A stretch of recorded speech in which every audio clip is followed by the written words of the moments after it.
Hey, welcome back. Lincoln's here with me today to talk about some fuckery. Oh, we're going to talk about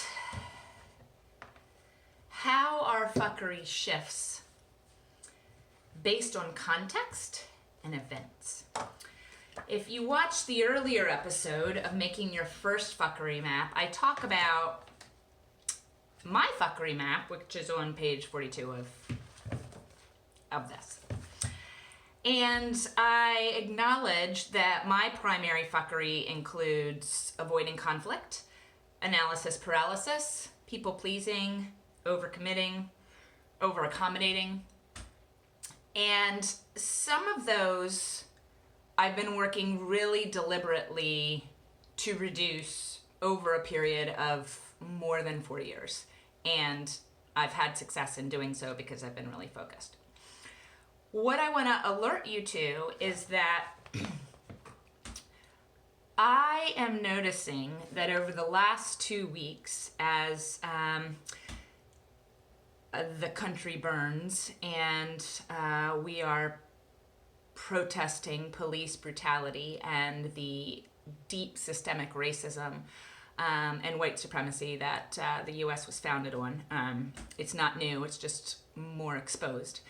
That as I have been asking myself, how do I take greater risk? How do I show up bolder? How do I move out of feeling too safe? How do I get over overthinking what's the right thing to do, right? Like, I want to acknowledge that my primary forms of fuckery have more or less been abandoned in the last 2 weeks. And I'm not saying that to elevate myself. I'm saying that because that just gave some other forms of fuckery clear, open runway to show up in a major way. So while I'm not avoiding conflict, I am in fact provoking conflict, which is fine if you're doing that towards a greater cause. But I'm going to be honest with y'all. My empathy runs deep, and I have a lot of experience with that. And my anger and my rage and my access to those feelings is only about 1 or 2 years in. So my ability to use those long swords do not compare at all with my ability to use the short sword, which is discovery and relationship, right?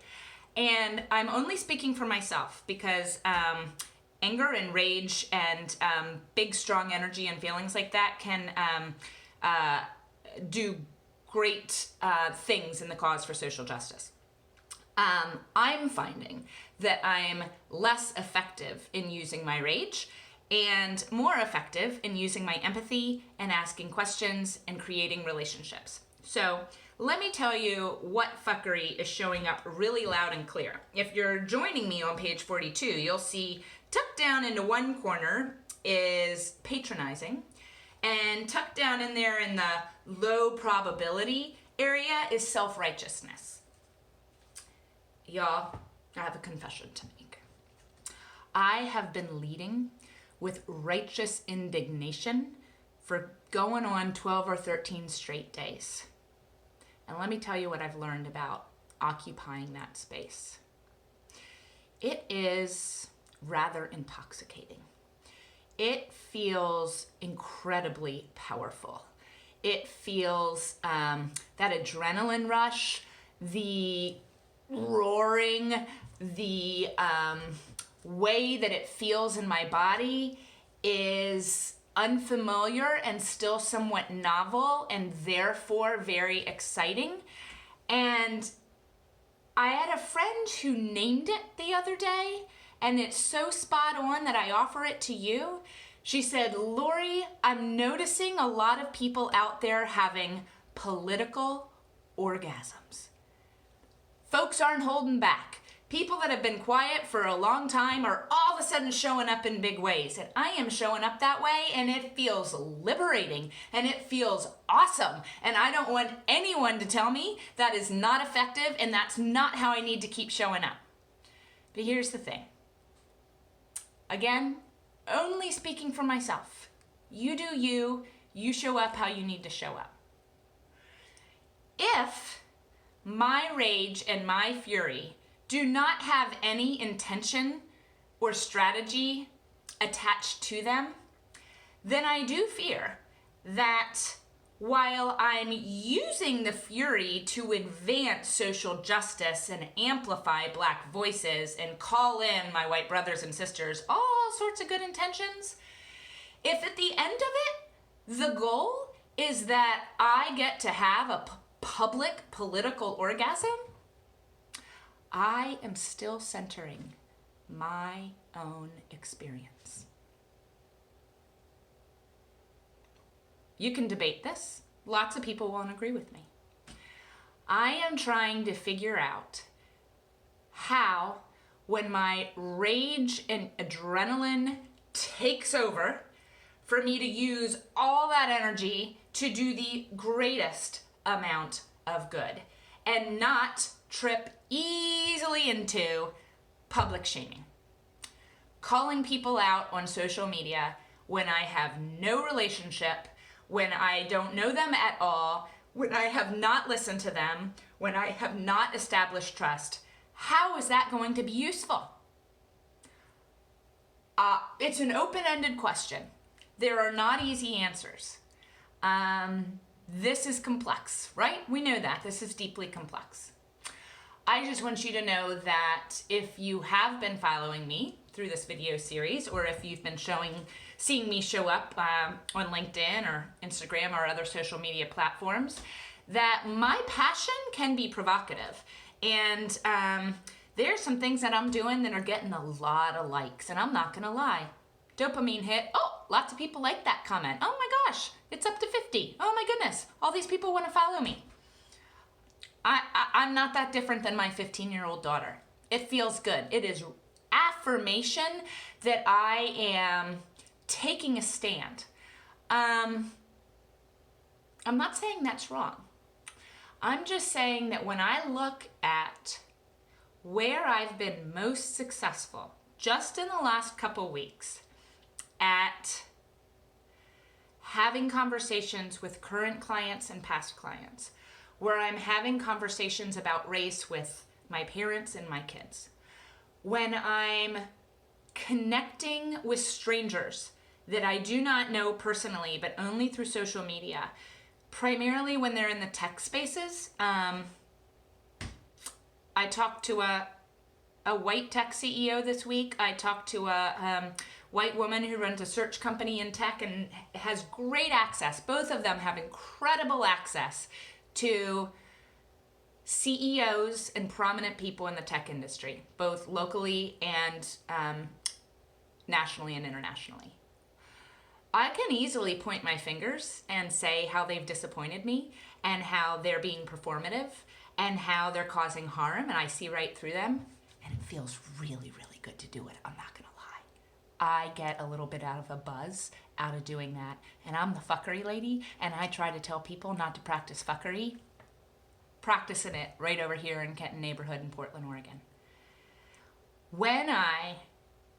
Before I have those calls, go for a walk, pull out my notes from my anti-racist class, take some deep breaths, hold space with them.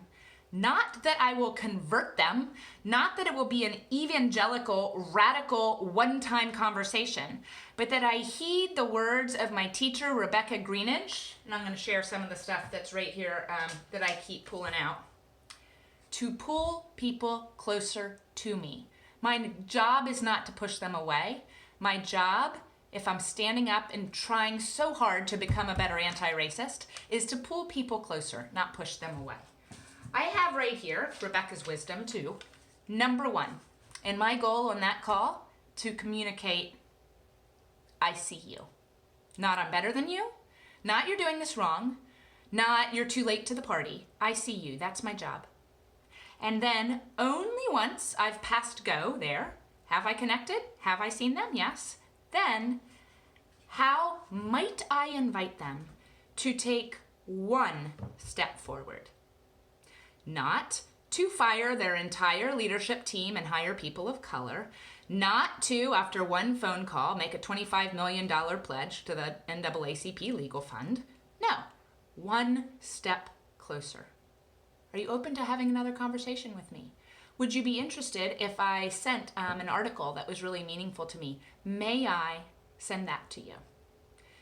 Taking Rebecca's words of asking for permission, which is so grounded in trauma-informed care and everything I know about the brain and polyvagal theory and all of the clinical knowledge and education I've gained, I have been throwing that out the window for political orgasms. Okay? So these are your takeaways. If you've made your first fuckery map, well done, gold star. Notice which of your habits that were not front and center might be showing up as you show up in a different way, right? So I'm paying a lot of attention to self-righteous indignation and patronizing behavior. That's what you're gonna do.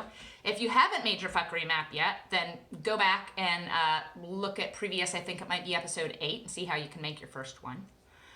And then the other thing, the takeaway, is to notice, where has your passion and commitment maybe put you over here in the Lori corner on that soapbox? And are you showing up in a patronizing way? And if you are, name it to tame it. And I want you to ask yourself, who's someone in my circle that has showed up to help me or teach me in a patronizing fashion, and how effective was that? Do you respond well to folks who are condescending? Do you show up well with people that are pointing fingers at you or blaming you or judging you? These are rhetorical questions. I am going to keep getting this wrong, and I'm going to keep learning, and so I'm going to keep showing up here. Not because I'm perfect, not because I'm an expert, because I'm a human, and hopefully you can relate to that.